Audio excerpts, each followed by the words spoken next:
Good morning to one and all present here, respected dignitaries, on and off the dais. I, Ruchira Kulshresht, student manager of Balaji Institute of International Business, it's my pleasure and honor to introduce you to Mr. Amit Nagpal, Head Training at Infosys BPO Limited. He has around 24 years of rich experience and has been associated with the BPO IT's world for the last 14 years.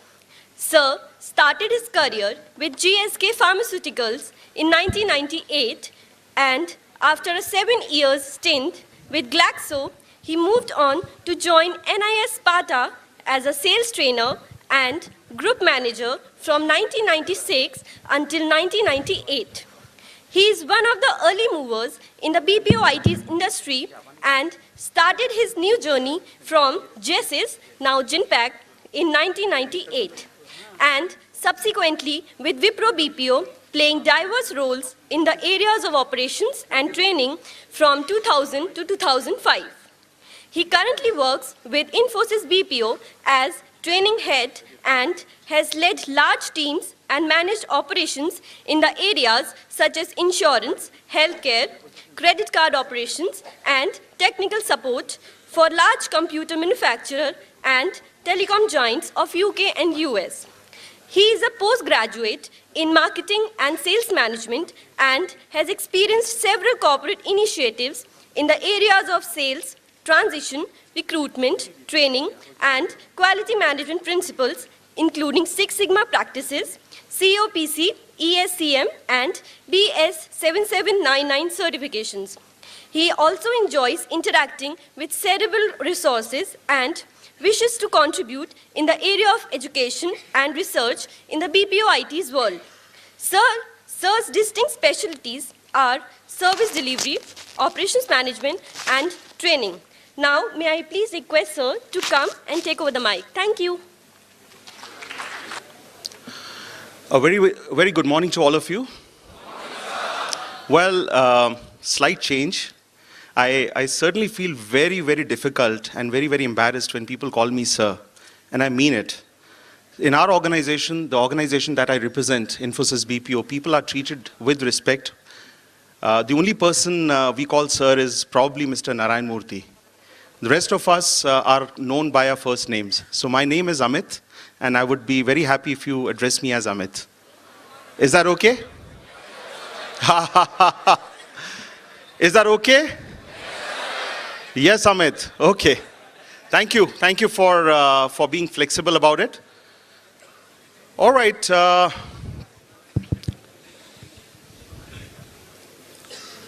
Yeah. Thank you so much for giving me your focused attention. All right. So it's going to be a tough task. The gentleman who was on the dais about half an hour ago has set up a huge benchmark, and I truly believe that it's he meant what was there on his slide, where he meant every word of it, and those words were very inspiring. So I truly believe that if you believe in yourself, you can certainly deliver a lot of value out of your own self. So a complete belief in your own self is extremely crucial. So the subject that I'm going to be talking to you about, friends, is about HR and the operations, the business part, the contemporary issues around business and HR. That's a topic that was given to me by my friends at Balaji. So I'm going to talk about that. This is a protocol that we have to follow, a safe harbor protocol that, the content belongs to Infosys BPO. So it need not be shared or, declared. You have to make that declaration. All right. Our chief mentor, Mr. Narayan Murthy, he's always believed that his assets are people. They're no one else but his own people. There's a slight correction here. He's chairman emeritus now. What he says, our assets walk out of the door each evening, and we have to make sure that they come back the next morning. I don't know how many of you have read it, but that's something that he's always believed in. But we made a polite correction to that. And when we met him, I mentioned to him, sir, you can no more say that your assets come back in the evening, because ever since you created BPO, ever since you created Infosys BPO, a lot of your assets continue to stay in the office, because we work 24/7, 365 days a year. So, same here? Oh, lovely. Lovely to hear that. Lovely to hear that. India growth story. Am I audible enough? There is some distraction. If you're not enjoying what I'm saying, it's best that you be out of the room. If you've respected me, if you brought me to this institution to talk to you about certain issues, give me the privilege to share those issues. If you have anything better to discuss, it's good that you shouldn't be in this auditorium. I'm sorry about that. That should be the first lesson that each of us as management students has to learn, is respect for individuals in true spirit. So can I have your attention, please? Thank you. In the last decade, India became the world's biggest BPO destination. And our revenues grew from 1.6 billion US dollars to 14.7 billion US dollars. This is only India revenues, my friends. This is as per the latest McKinsey report. The direct employment that BPO industry has generated because of this 15 years of efforts by a lot of senior folks in the industry has created lots and lots of jobs. Directly, 10 million people have got benefited out of this. Indirect employment, to about 20 million people.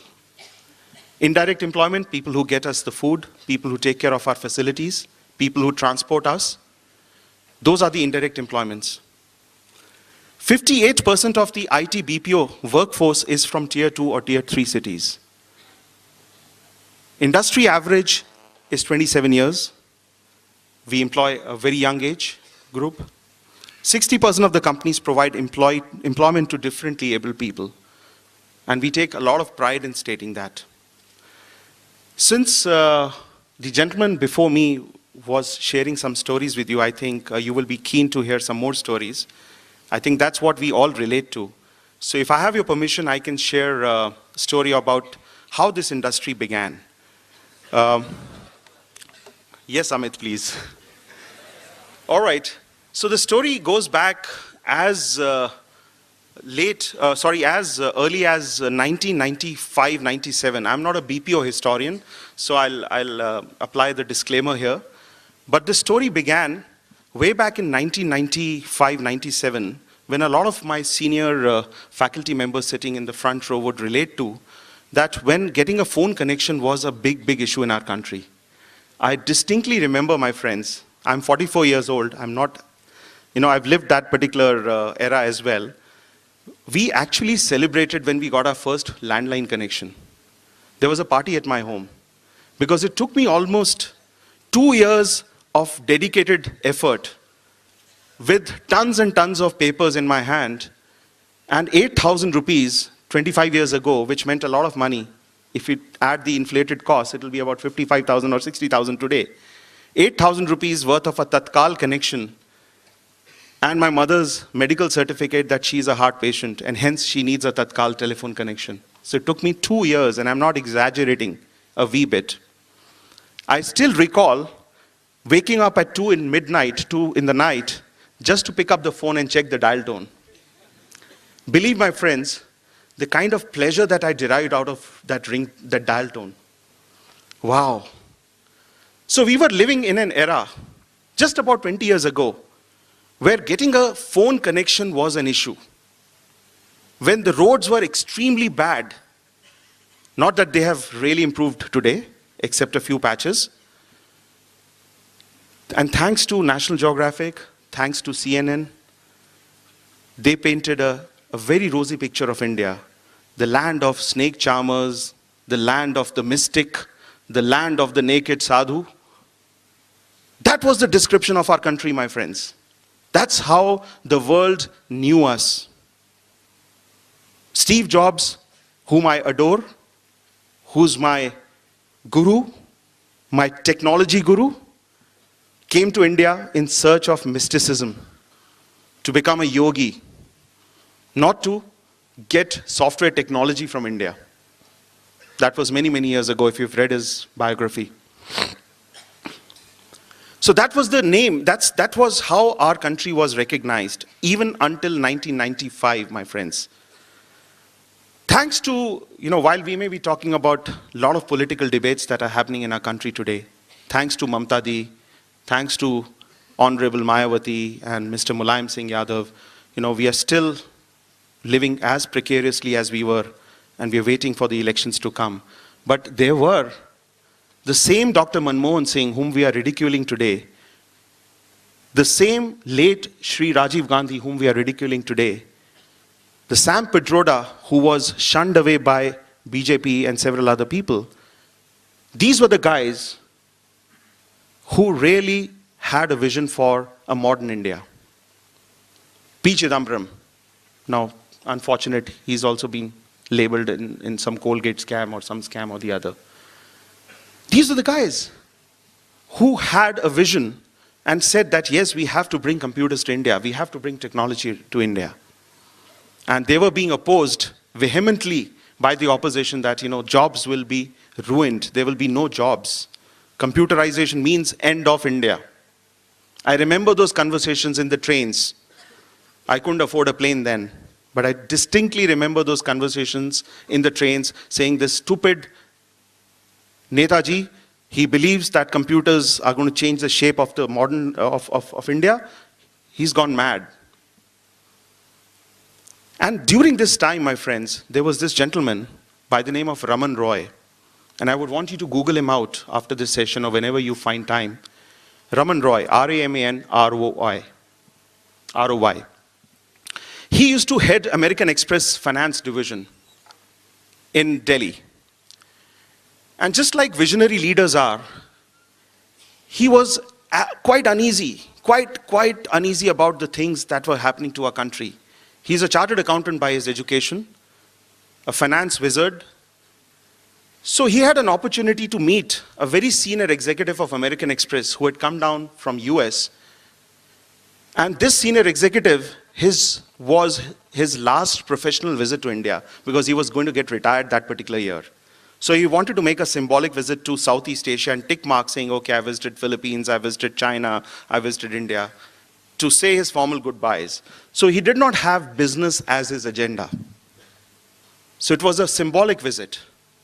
But Raman, as the way he is, full of energy, full of enthusiasm, he made a sales pitch. And I'll try to enact a little bit of what he did, because I've seen that straight from the horse's mouth. I've heard it from the horse's mouth. So he said, sir, India is a great country. We have so many lakhs of postgraduate students, so many commerce graduates, so many MComs. Why don't we do a little bit of credit card business here in India? Why can't we reconcile your work that you give to Australia? He was as enthusiastic like a child. Like a child is when you come home and he wants to describe how his day was at school and what did a teacher say to him. This is how Raman was, his state of mind. This gentleman, this elderly gentleman from American Express, made a very sarcastic comment. He said, Raman, do you think, I understand that you have millions of graduates in our country, but look at the state of your roads, look at your telecom. Do you think your guys are going to come on elephants to come to work? And it hurt Raman so badly. Obviously, to a senior vice president, senior executive vice president on the board of American Express, you can't say anything, even though he's retiring. Raman kept quiet. Just like a child who's watching a beautiful cake outside the bakery, but he doesn't have the money to buy that. The kind of disappointment that one has on his face, that was the kind of disappointment Raman had. But you know what? As soon as he went into his office after this meeting, he was charged up. Typical of Raman. And guess what he said? He called all his directs. He said, guys, I want you to find out elephants in the city. And I'm talking about Delhi. How many folks are from Delhi here? Few. Yamuna. Delhi is on the bank of Yamuna River. Yeah, I hope we all know that. Right? So near the banks of Yamuna, there used to be Mahawats, people who would train the elephants. And someone who went to Delhi recently told me that yes, you can still find them over there. So these guys struggled through the night to go to that place called Yamuna Pushta to finally rent a few elephants. These elephants were decorated in the night. Next day, when the senior executive vice president's entourage, his motorcade, came to the American Express office, Raman was standing ahead. And these two beautiful elephants with American Express flags and Mahawats who were well decorated, they were wearing white dresses, sitting on these elephants, and Raman opened the door of the car, escorted this chief guest and said, sir, your elephants are here. Where do you want me to take you to? Do you get the story? He said, sir, your elephants are here. Where do you want me to take you to? The same evening, my friends, this senior executive vice president signed a deal with American Express India, committing that, yes, he will move jobs from Australia to India. And that's exactly where the very first cerebral BPO, not a typical call center, a cerebral BPO took birth in our country and changed the fate. Thank you. Thanks to you, Raman. Changed the fate of this industry. And that's how he got his first break to bring in commerce graduates, MComs, people who flunked their CS exams or who couldn't pursue it because of financial constraints. He got them into American Express, taught them how to speak English because they were very good in their analytical skills. They were very good in their number crunching. They were very good with their Excel skills. He taught them what needs to be done and made American Express India a brand to reckon with. And this was noticed by General Electric. You all know GE, Jack Welch, Jeff Immelt, right? So this was noticed by GE. They said there is some action happening in India. So they wanted to, just the way typically GE operates, they always operate by acquiring companies, isn't it? That's how they've grown so big. So they wanted to acquire American Express. But they were very politely told, American Express India is not up for sale. And guess what was the next step? They acquired Raman Roy. So they got Raman on their board, and he set up what is now called as Genpact. It used to be called as GE Capital International Services India Limited. So Raman helped set up GE Capital International Services.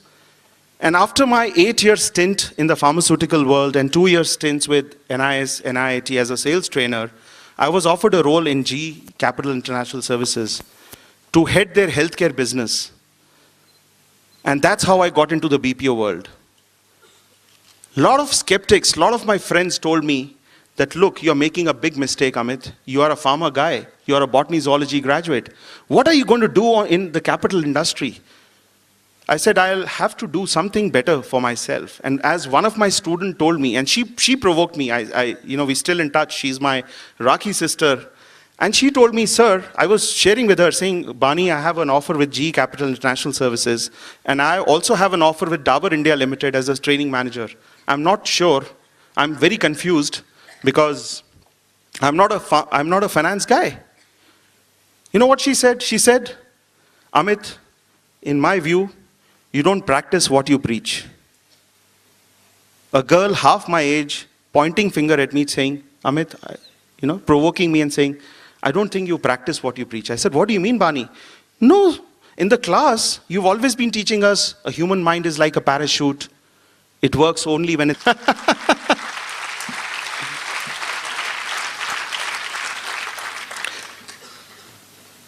So that's how the BPO journey began. And I've seen BPO growing right from day zero.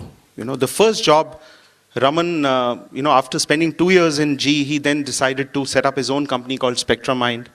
And I joined him a lot of us were following him because he's a great guru, he's a great people's manager. I've never seen, considering the fact that you're all studying in the HR stream and marketing stream, and you all want to become the Steve Jobs or the Steve Ballmer or Mr. Murthy, you want to emulate these leaders. I've never come across many CEOs who do much more than just number crunching. Most of the CEOs, if you look at their biographies, if you Google them, you will find they will be very good in their analytical skills. They are very good as far as their P&L statements evaluations are concerned. They're very good to talk about P ratios, and they're very good to talk about where to invest and where not to invest. There are just handful of CEOs in our country who focus on people development, where people development accounts 50% of their KRAs.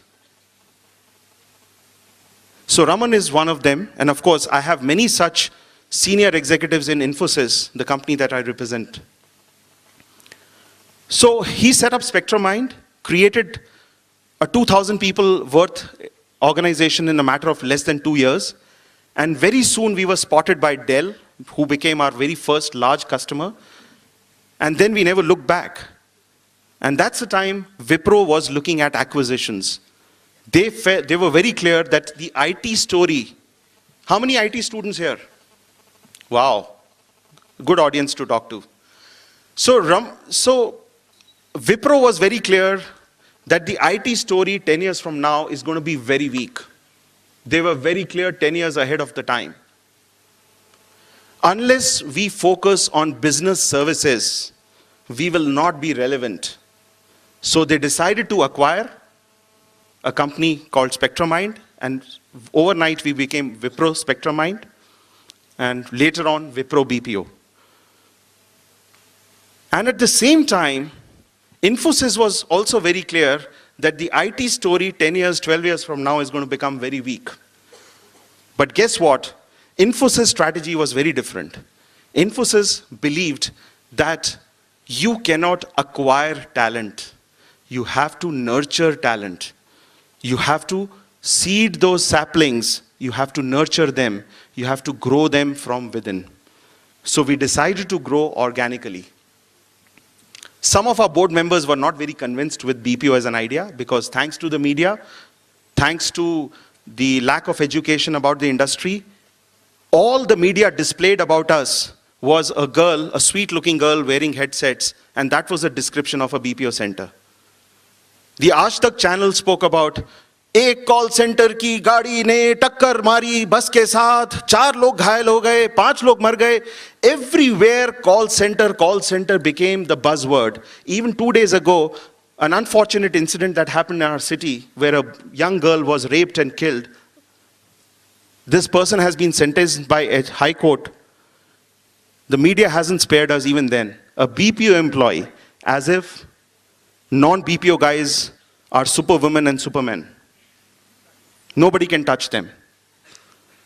So we were very, very clear that we want to grow our business organically. Some of our directors were not very clear. They said, let's take a punt, but let's not invest all our 100 rupees into this business. So we decided to invest about 80 rupees, and 20 rupees came from Citibank. So we became a company called as Progeon. But guess what? Within 2 to 3 years of our operations, the skeptics within the board had a change of heart because they saw the BPO wave becoming stronger and stronger. They saw that IT and BPO are collectively giving a strong output to the customer. We have a strong and a compelling story to give to our clients that not only we will take care of your hardware procurement, your software development, we will also take care of your services.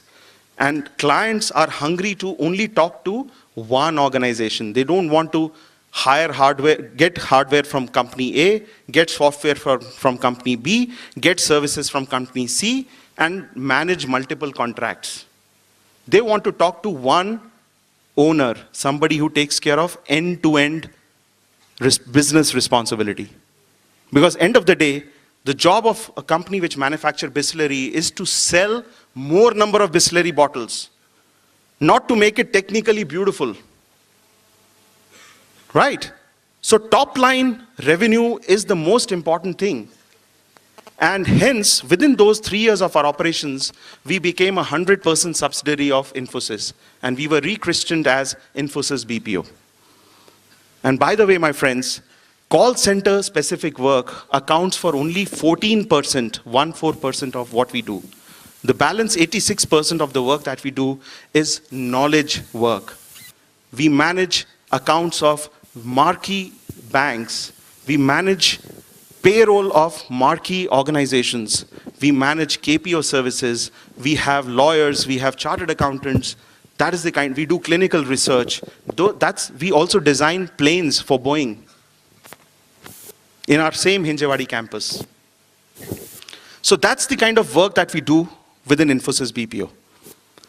And people like Raman, visionaries like Mr. Narayan Murthy, visionaries like Mr. Mohandas Pai, Mr. Swaminathan, who's our CEO and MD of our organization, are the ones who have really taken it to the next level. In fact, I was in Delhi a few days ago attending the NASSCOM summit. NASSCOM is the industry body, which is National Association of Software and Computer Manufacturers. And Mr. Som Mittal, who was head of HP, is the chairman for NASSCOM. And he's rechristened BPO as BPM. He says, the days of BPO are over. We are no more into outsourcing. We are into business process management, which is also called as the third wave. We started with call centers, we moved into BPO. From BPO, now we are transitioning into business process management. And we should take all the pride in delivering value to the client. So how does it connect with HR? How does it connect with the management education of yours? How does it connect with what you are being learned? What are you being educated by these distinguished educators who are sitting in the front row? How does it link back is what is my story, my few slides that I want to take you through, with some pace, keeping pace in mind.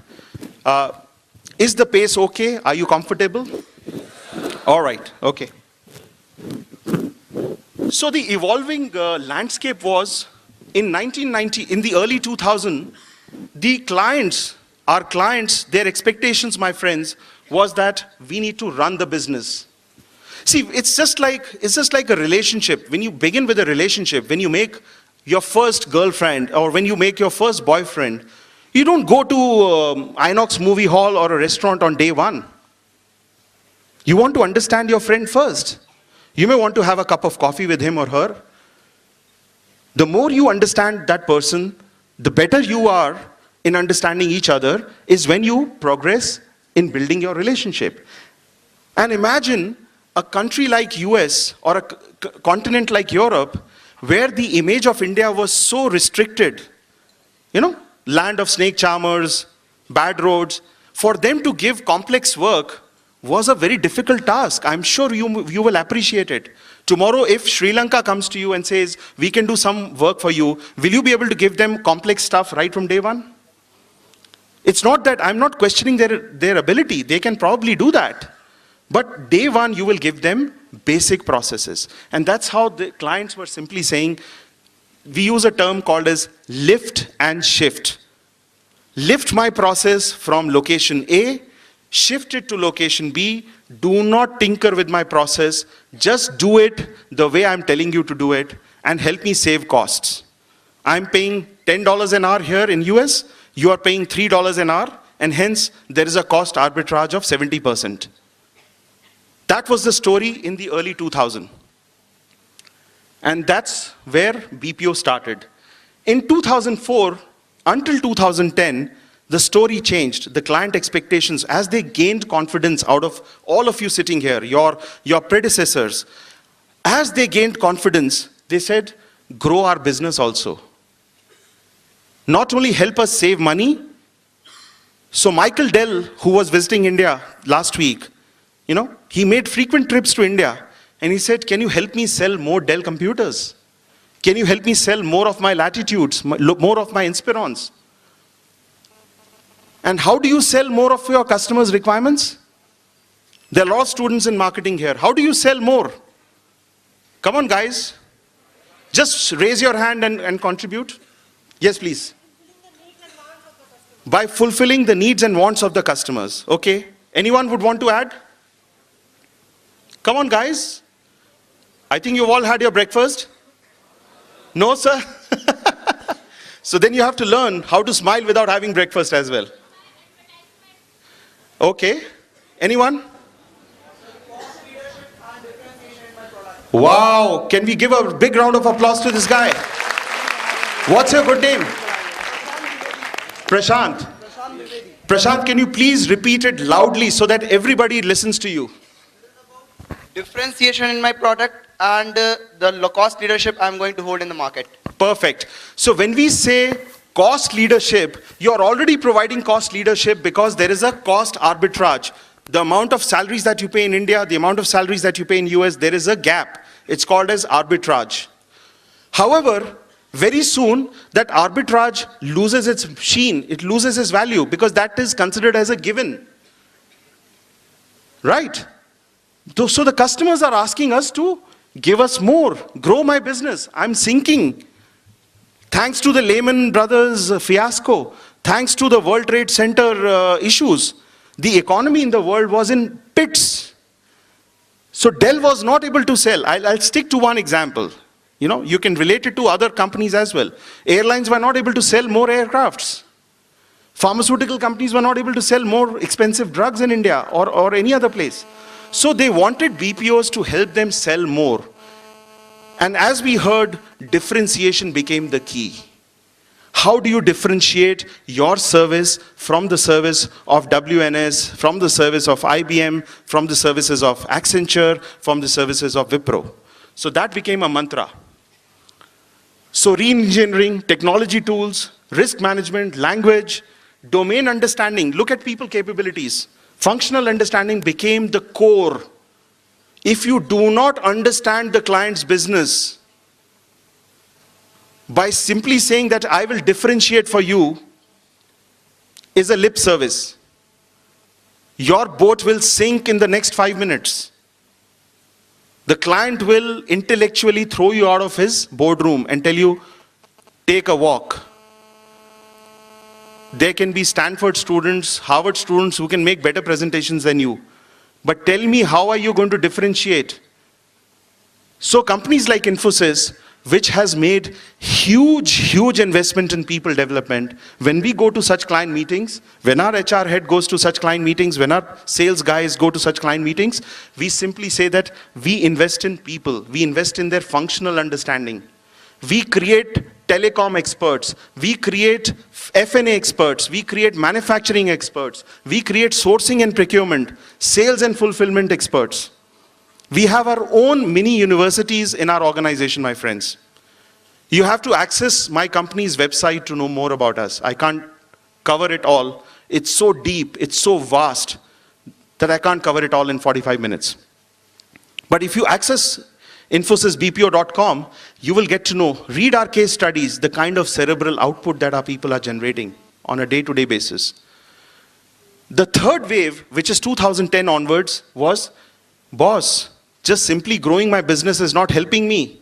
Can you transform my business? Look at what happened to Sony's Walkman. How many of you actually know there is a product called Walkman? Oh God. But do you have a Walkman with you? How many of you still have a Walkman? So can you see? Walkman, I'm not talking about iPod. How many of you have a Walkman? So only 10% of this population sitting here has a Walkman. However, 100% of the population knows what a Walkman is. Right? Even if you don't own an iPod, how many of you have a goal to have an iPod with you in your next appraisal or when you get your first job? How many of you want to have an iPod? iPad, okay. How many of you want to have an iPad? See, here's the answer. Sony was living in what we call as illusion. When I was a college kid, when I was your age, sporting a yellow-colored Walkman that Julia Roberts displayed in her movie called Pretty Woman was a fashion statement. My chest used to swell when I used to sport that Walkman because my brother who was in the US, he gifted that to me. It was waterproof, It had all the FM frequencies, AM frequencies, and it also played cassettes. And yellow, fluorescent yellow in color. I didn't mind that. I said, wow. Prized possession. My friends used to ask about it. And Sony thought they've reached their nirvana. They've attained their nirvana. Look at what Steve Jobs has done to them. They're actually closing their music and TV business. Are you aware of that? They want to move into hardware and other products. Sony is no more going to manufacture TVs. Walkman is dead. Whatever they are selling is, outdated products, whatever is there in their stocks. So, transforming of business has become a big imperative, my friends. So with due respect to what you are learning in your classroom, with due respect to the faculties here, with due respect to the people who have created curriculum, by the way, are you aware your curriculum is going to change in the next 6 months? And it will again change in the following 6 months. If you guys do not make yourself relevant to today, you are a dead duck. You are a dead duck. I want to provoke you with such statements. So people want time to market, revenue enhancement. They want an outcome-based solution. So the same Michael Dell, when he visits our Bangalore office, is no more happy with cost reduction. He says, Baba, mera sales ka band bach gaya hai. I want you to help me transform my products.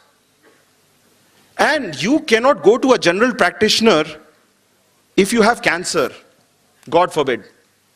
Will you like to go to a general practitioner? Or would you like to take your friend to a GP who just has an MBBS as his credential to give you treatment for cancer? So whom would you go to? Specialist? Days of specialists are also over, my friends. We are now looking at super specialists. There are oncologists who specialize only in liver. There are oncologists who specialize only in kidney. There are people who specialize only in case of brain tumors. Now, will they be charging 100 rupees as their patient fees? Foolish question to ask. They will charge you a bomb. And you will gleefully go back to them and say, yes, sir, I'm willing to pay you 2,000 rupees for the 10 minutes that you give me, but please help me. The customer is willing to pay premium only if he finds value in the product. Shah Rukh Khan, his 6-packs do not turn into 10 packs when you watch him in INOX as compared to the, what is that theater near, the theater, Rahul Theater. No, Rahul is still better. Gunjan Theater. Okay. So, okay, thanks for increasing my knowledge about Pune theaters. But Shah Rukh Khan's 6-packs do not look any different in an INOX as compared to a Gunjan Theater. He doesn't look any fairer, or Katrina Kaif does not look much more beautiful in INOX as compared to Gunjan. However, people like you and me queue up outside INOX and pay 250 rupees for the same movie which is being shown for 50 rupees at Gunjan. Why? Can we go back to the comment made by this young student? Differentiation. You are very sure that your boyfriend or your girlfriend will have a gala time at INOX. By the way, INOX is not paying me for talking all of this. You are sure that the restrooms will be cleaner. You are sure that the popcorns are going to be fresh. You are sure that the seats are going to be comfortable. You are sure that the sound is going to be digital. You are sure that the movie will start on time, will end on time. The whole experience, you are willing to pay for that experience that you get. So we do not want to enter into commoditized businesses like water, where I would say my water costs 10 rupees, his water costs 11 rupees. Then someone third day will say, I have more oxygen in my water, hence I will charge you 13 rupees. We don't want to get into commoditized market. As a nation also, as a nation which is producing such young and such bright people, surely you don't want to get into a call center work where you have to repeatedly say the same thing over and over and over and again for 8 hours a day, for 5 days a week, and work in night shifts, and you will not get your nirvana out of that. Because you've been taught management education, your parents have invested money in you, you've got the brightest of minds who are helping you learn management education. That is the unique differentiator of our country today. And hence, as a global company, Infosys, what we have decided since last 5 years, our strategy has been, we have moved all low value added work to smaller countries. So all our voice and customer service is managed out of Philippines. They cost us relatively expensive, however, retention is higher, and they take a lot of pride in doing the call center work. It's an industry over there which is widely recognized, which is widely respected, unlike our country. And what we have done, all the languages like French, European, Scandinavian languages, we've moved them to Europe. We have centers in Europe. We have a center in Prague, we have a center in Łódź, we have a center in Poland, in Czech Republic, in Brno. We have moved all the languages there. Where people want Latin American, we have moved it to Brazil. We have created a center for Philips in Brazil. We have created a center for our finance and accounting businesses in Costa Rica. We have also created a center in US, which is also called as reverse outsourcing, when you're actually creating jobs for Americans in America. Today, whatever the politicians, they may say, Obama or Romney, whatever they may say, that outsourcing is killing their industry, by the way, my friends, we are generating hundreds and hundreds jobs for American citizens in US.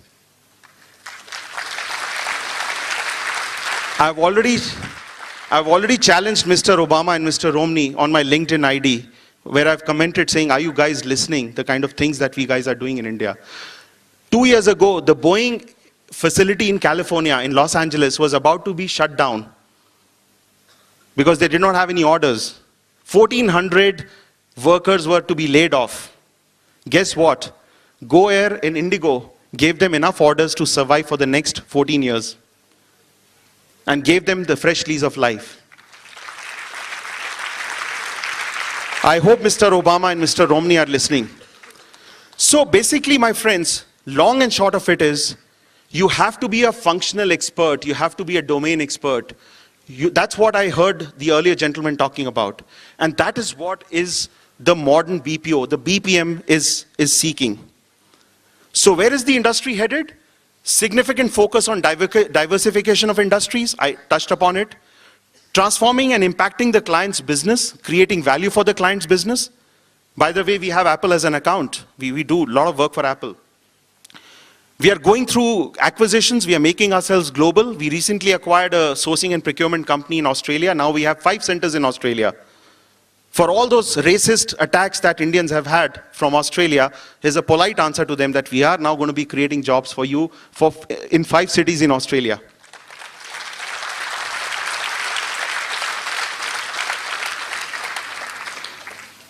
Demand for high-end complex process is going to increase. That is where each one of you will play a very important role. You are MBAs, you are specialists, you want to get into complex processes, and companies like Infosys will provide you those complex processes. Businesses have matured, so they need a transformation. There is a re-engineering that is required. That is the place. We have acquired platform solutions. What is a platform? To a lay person, a platform is something like if you book your tickets on Make My Trip or Yatra.com, it's a travel portal, it's a travel platform on which multiple airlines are using and residing, and they've kept their databases on that particular platform, on that server.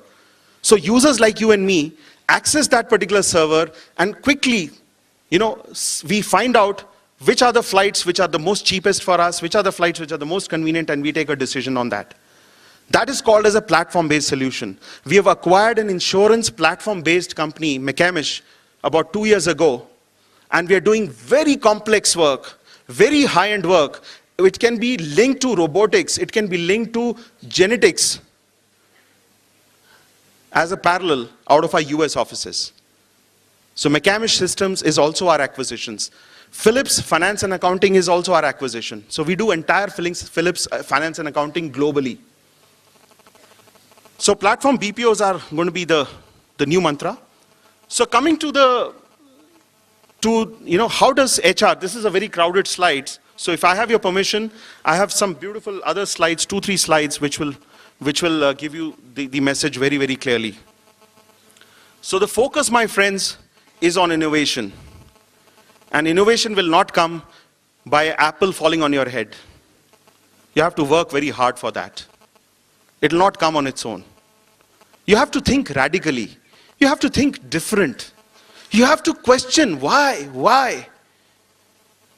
I met Professor Inamdar a short while ago. I had a great remembrance of my time I spent at Symbiosis. And I became a very unpopular student there. I can say that with confidence now because Professor Inamdar is no more associated with Symbiosis. Because I was a student who would always say, but sir, where does this apply? You've told me standard deviation. Can you please tell me where does it apply? How do I use this standard deviation? Can you give me some example? No, shut up. You have to question. You have to think. And today's modern technology allows you to get answers. I call Google as my genie. Bol mere aaka tujhe kya chahiye? And now Siri, if you have experienced Siri of Apple, you can actually interface with the customer, with the computer. Siri, I need a map of Pune. And within a few seconds, you have a map of Pune. So computers have started interacting with human beings. Libraries, world across, libraries are opening up. Knowledge is no more to be protected in a steel coffer. Language has to be spread. So you have iUniversity, where you can access millions and millions of documents free of cost. All you need is an Apple ID. Of course, you have to invest in buying the Apple computer. By the way, I'm again not being paid by Apple to talk about it. How do we make our businesses relevant and how do we make ourselves relevant? Let's be selfish about our own careers, my friends. How do we make ourselves relevant? By making our businesses relevant. That is the question that you need to ask. If you've seen Yuvraj Singh's recent advertisements where he's promoting an insurance companies, and he says, "Jab tak balla chalta hai, ठाठ hai. Jis din balla nahi chalega, laat padegi. ठाठ ki jagah laat padegi." That's what he means. So you have to make yourself relevant every day. Because if today I am talking about Siri, I could be obsolete in the next month. I could be quoted as someone who's talking about something which happened a month ago by another person. Because that's how our businesses are evolving. That's how our customers are, our profiles are changing. Sensitivity to the environment. In the earlier days in management, we were told that, patience is a virtue. You have to look at trends. The environment, this business has a cycle. Gone are those days. If today, France decides to withdraw from European Union, or Germany, which is funding the European Union the most, decides to sneeze, all of us, including India, will catch cold. The world out here is so volatile. It's ever changing. We are all living in a dynamic world. If we are not aware of that, it's time for all of us in the education business to shake you up.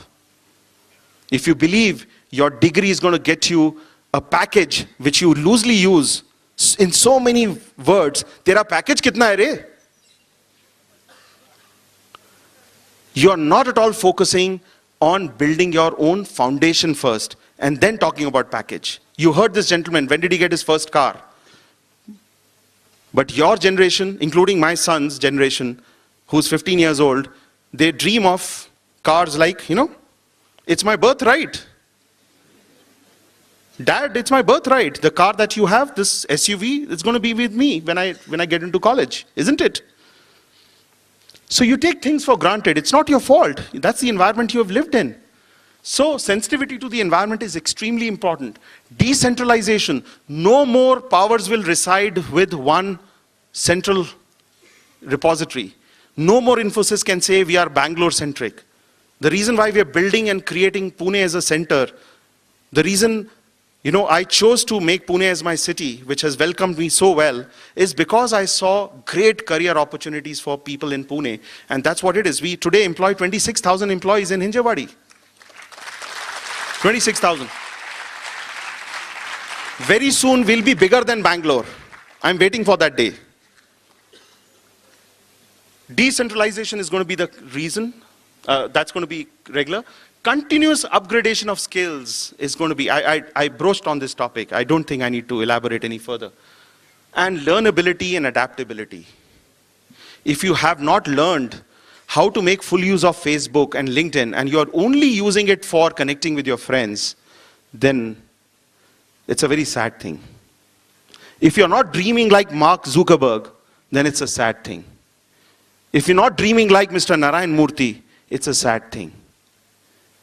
If you're not dreaming, on the lines of what late Rajiv Gandhi did, it's again a very sad thing, sad day for the country. So you have to think, you have to learn, you have to adapt to new changes.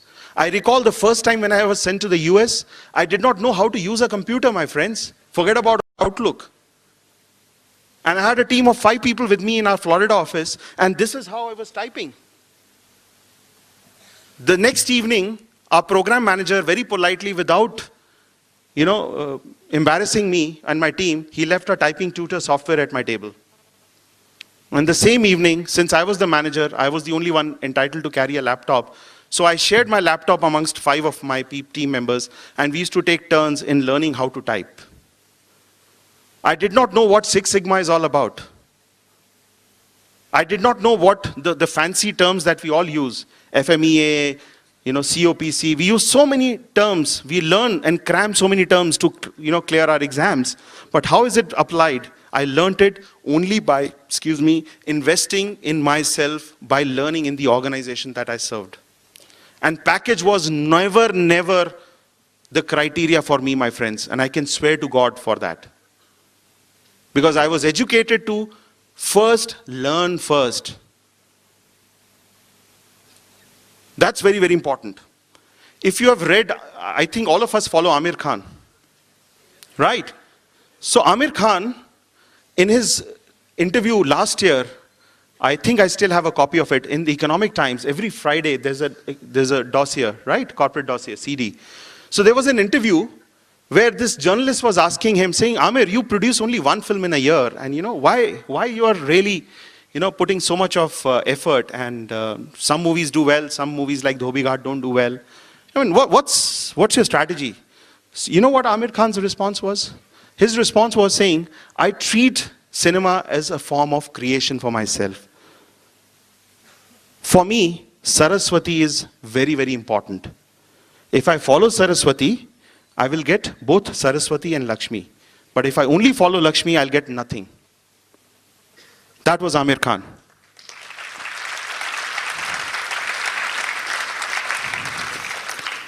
And our CEO, Swaminathan, Swami as we call him lovingly, he's also a chartered accountant, spent 34 years in the industry. He was a senior consultant at iShare before he joined Infosys BPO. He's been with us for the last 10 years. He's currently the CEO and MD of our company. You should follow him on internet. He says, the more you learn, the more you will earn. And not the other way around. And I wrote him a note saying, Swami, what you said 6 years ago, Amir Khan is repeating now. In a different way. So learnability and adaptability is the key. HR evolution. I want to thank Dr. Wayne Brockbank he's a clinical professor from Ross School of Business at the Michigan University. This is how he has explained HR. How many HR folks here? Wow, good combination. In 87, change was the key word. In 1992, the buzzword became personal credibility. Integrity became a big one. In 1997, culture took precedence over many other things. Finally, in 2002, strategic contribution of HR became the key theme besides technology. That's where SAP and many other tools were initiated in the HR. However, in 2012, HR role has become that of a strategic architect. It has become very evident, very, very clear. So what you have to do, if you really want to talk about the contemporary issues between HR and business, you have to learn to become a credible activist. And how do you become a credible activist? By earning trust through your results, by not showing your degrees and diplomas. Results, influencing and relating to others, improving your own self-awareness. You have to become a capability builder.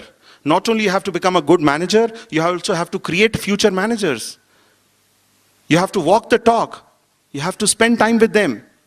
You have to become an HR integrator and innovator. All verticals of HR, whether it's compensation or benefits, or whether it's recruitment or it's training, everything has to, integrate. Technology proponent, if we do not advocate the pervasive technology that surrounds us, then we are living in the archaic world. Then we should love the Indus Valley civilization and not think about anything else.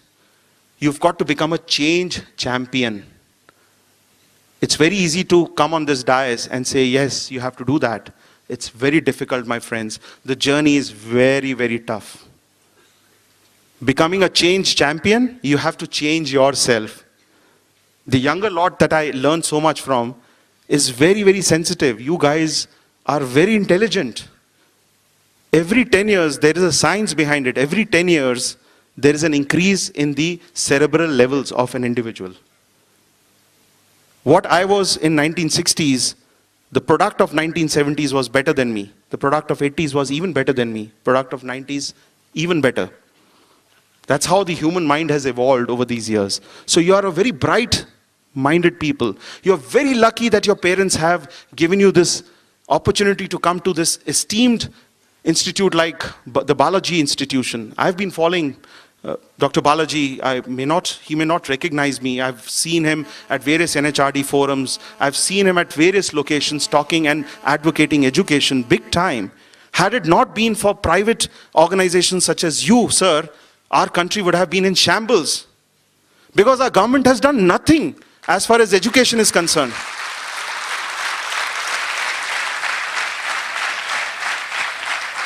He can be treated as a change champion. That's a live example sitting right in front of you. Somebody who's advocating change.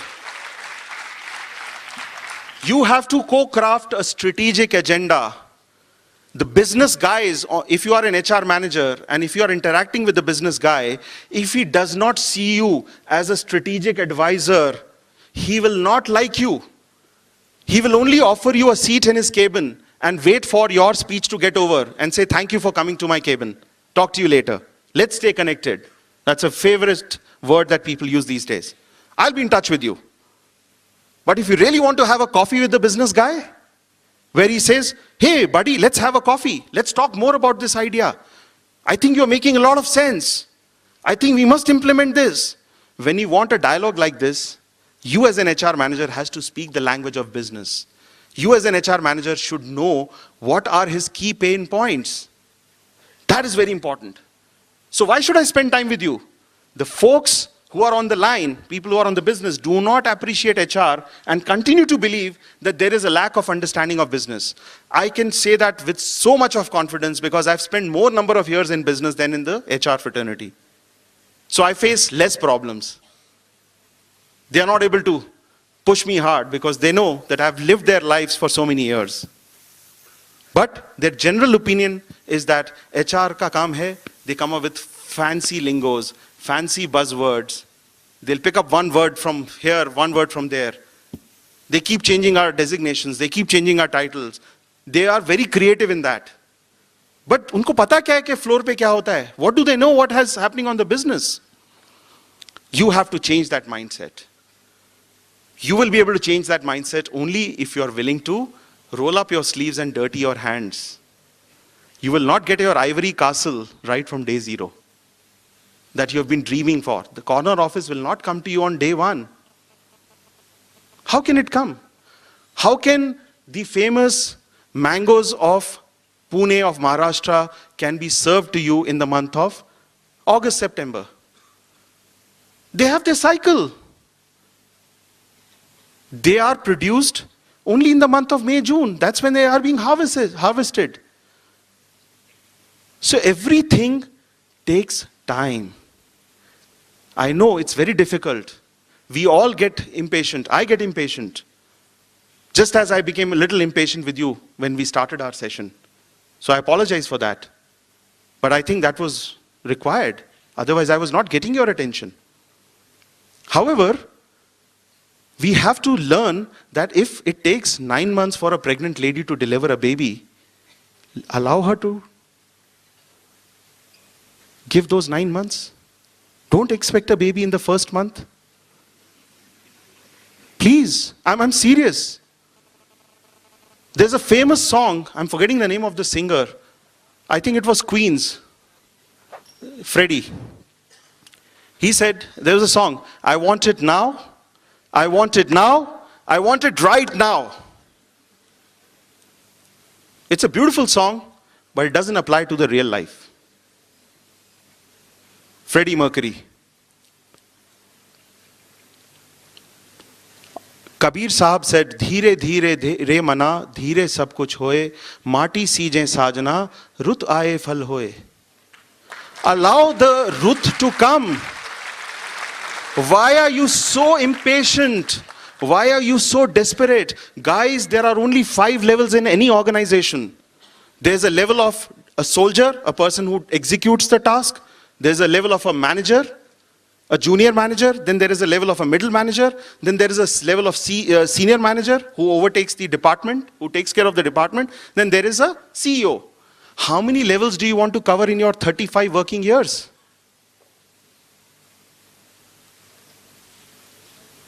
That is a biggest angst that I have with the younger generation that I educate and then I talk to. They want to become a team leader in the next year. The 3rd year they want to become area managers. 4th year they want to become regional managers. 5th year they want to become departmental head. And 6th year they want to be the national head. And 7th year they want to be the CEO. If it takes 9 months for a baby to be delivered, there is a science behind it. Please respect that science. But yes, there are premature babies also. There are cesarean sections also. And those are very limited examples. If you are Dhirubhai Ambani's son, yes, you can become a CEO at a much younger age. If you are Anshu Jain of Deutsche Bank, if you have that credibility, yes, you can become one. But you have to sacrifice a lot. Have you ever went deeper into their psyche to find out how much personal sacrifices they have made to reach where they are? How many of us are willing to commit 18 hours, 16 hours a day? Day on day? Forget anniversaries of our parents, our wife, our children. How many of us are willing to sacrifice a weekend?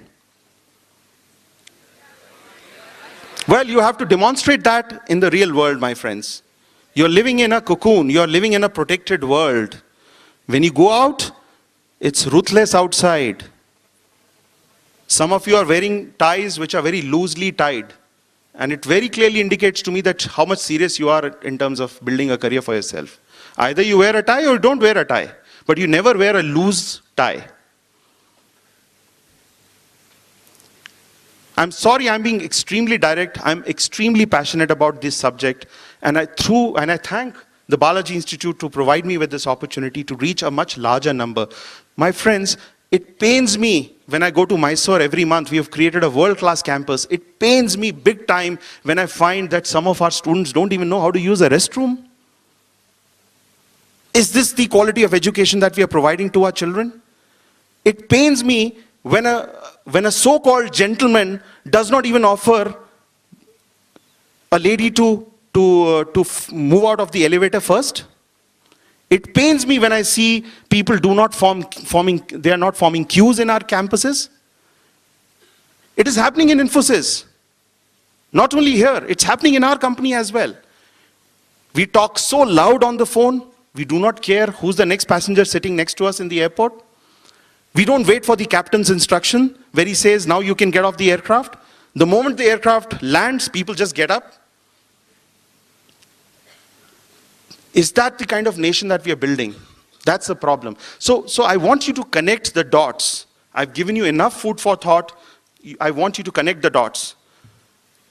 Business as an outcome variable is considered as a given now. Unless you generate revenue, no one will give you any respect.